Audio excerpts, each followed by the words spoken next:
Naomi Osaka had elected to not speak to the media, citing some mental health issues that, concerns, things that she's been going through.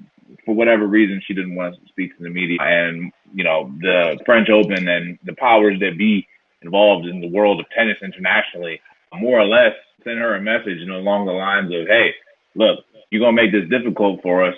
We're going to find a way to do this without you. You know what I'm saying? And that was where the situation was as of yesterday evening. Naomi Osaka has officially withdrawn from the French Open. So there's really a lot of levels to this conversation. So I'm sad to see her withdraw, but happy to see her make a decision on her own and take things in her own hands, because when the powers that be, want to tell you that your mental health is not important, telling you what you got to do and this, that, making threats, I think she did the right thing, because to me, it's a higher road. And then it just shows these organizations, really was just being foul. And that's just how I see it. But fellas, I want to know your reaction to her withdrawing from the French Open. Oh man, I think it was unfortunate to see her withdraw. Although I completely understand her reasonings. I believe she said she was suffering from waves of high anxiety and some depression, and I believe mental health awareness month was just this past May. So all those things are very serious, and I respect her decision to withdraw, and I think everybody should have that right and that option. Talking to the media can be very daunting. Public speaking is a very daunting thing. We've been doing this show for over a year, and you can ask my wife. I'm nervous as hell before I come on. So I could understand why someone who is suffering from something or going through something may not want to do that. But at the same time, and this might be a little controversial, when you're a high paid athlete and it kind of goes back to what I was saying about Kyrie Irving. Part of the big money that you're making is to speak to the media, is to give this inside look or to give this access or whatever. But at the same time, when someone is going through something they don't want to speak to the media, I think it's upon the teams, or in her case, since she's a tennis player, the managers, whoever is with the player, whoever's surrounding you. Maybe there should be like a PR person or some type of speaker. If you can't do it today, yeah, maybe you take your little fine or whatever, but then someone comes and speaks for you. So then that way it's not this big controversial thing if that person can't speak in this moment or whatever. I mean, there's some ways to work that out or to iron that out, but I don't think we should be forcing people to speak. I think if there's some small penalty, then there's some small penalty. But I mean, if you're having a day or if the game, you know what I mean, you just lost a heartbreaking game and you need time. I think people need to respect that and find a way to ask the questions that need to be asked and not be too intrusive or overbearing on these athletes.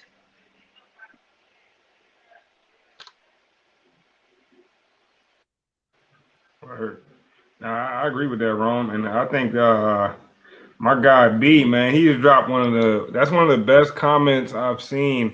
That might be comment of the year right there, B. That comment right there might deserve some gas merch. My man said, I'm gonna pull it back up, man. He said 1 minute is shut up and dribble, but the next minute is talk or else. It's almost like you really can't win. I mean, when they were telling you to shut up and dribble, they didn't want to hear what you had to say. But when it's convenient for them, they want to hear what you got to say. You better talk or you coming for your pockets. I think something similar happened with Marshawn Lynch. It's talk, but only talk about what we want you to talk about. You know what I mean? And I think that Naomi Osaka, if you watch her progression closely, she's been open, courageously open about her mental health. You know what I mean? When in a time where a lot of people shy away, not just from speaking that, which is their right, but they shy away from speaking on the true issues that they're dealing with. And she was never one of those people. I can still remember the image very vividly because, I am a tennis fan mainly because of Serena Williams, Venus Williams, growing up. And in fact, that's who Naomi Osaka's father emulated. It was their father. That's a whole other story. But I don't know if you guys remember back when I think it was at the U.S. Open, Serena and Naomi Osaka were going head to head. And Naomi Osaka actually got the victory. But at the end of the match, when they had them both on the podium, the entire crowd was cheering for Serena Williams. It was like Naomi Osaka, an American woman, just won the biggest match of her life. I get it, she's Japanese and American, but whatever. Just won the biggest match of her life, and nobody's cheering for it. They're all cheering for Serena Williams, who just lost, and like you could just see on Naomi's face how awkward of a moment that was for her. And she addressed that, and she's went on to address other moments. And it's the irony in all this is that after she withdrew, after the French Federation, Tennis Federation fined her or whatever, the president of the federation came to talk after Naomi decided to withdraw. He came to talk to the media. He delivered a statement and left without taking any questions.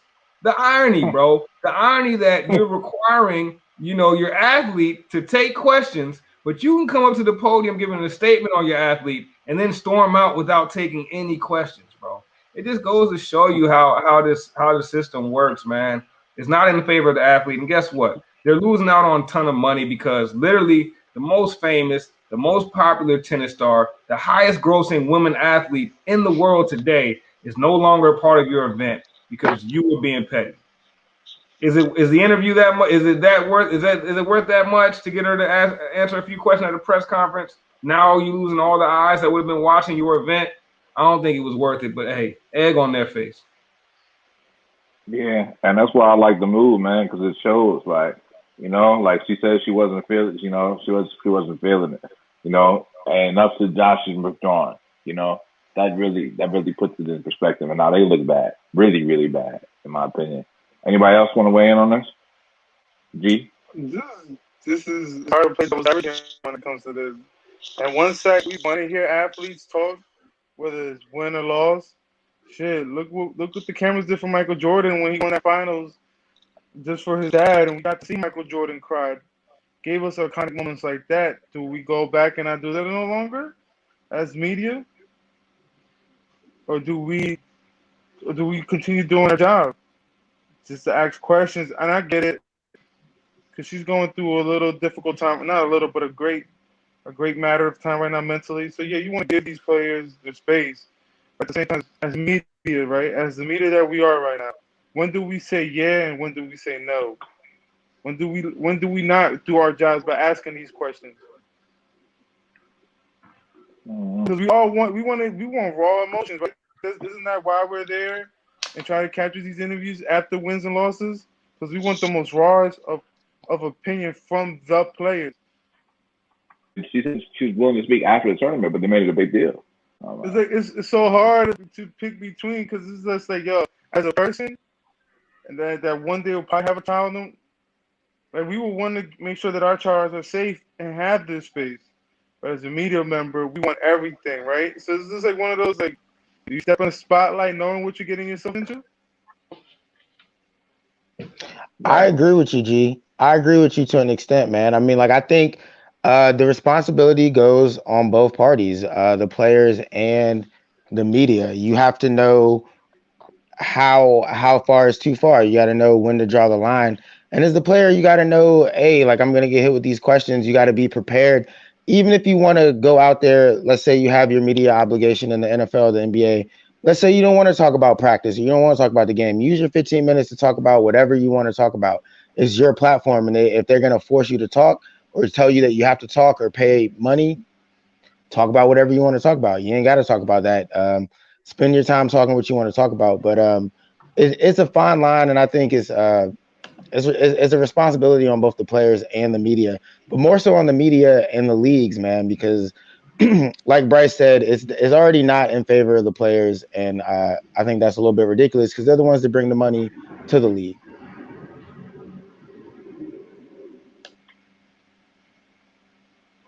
But there's like three places the players could go through. A Marshawn Lynch, I'm just here so I don't get fined.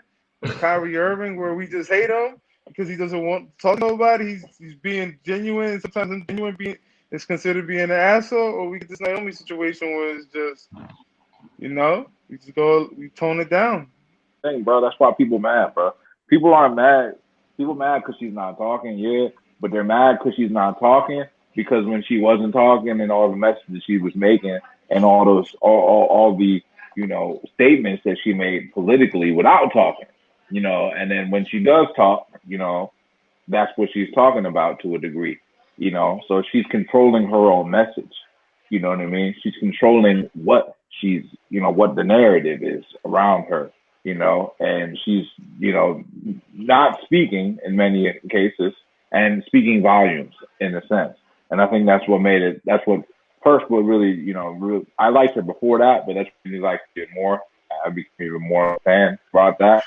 But I think that's what the real issue is for them more than anything, because if she hadn't been making those social justice political statements, her being somebody of mixed race, being black, being Japanese, you know, being American and being in the time that we're at, and most importantly, being a woman in a world that, say what it is. It's a male dominated world.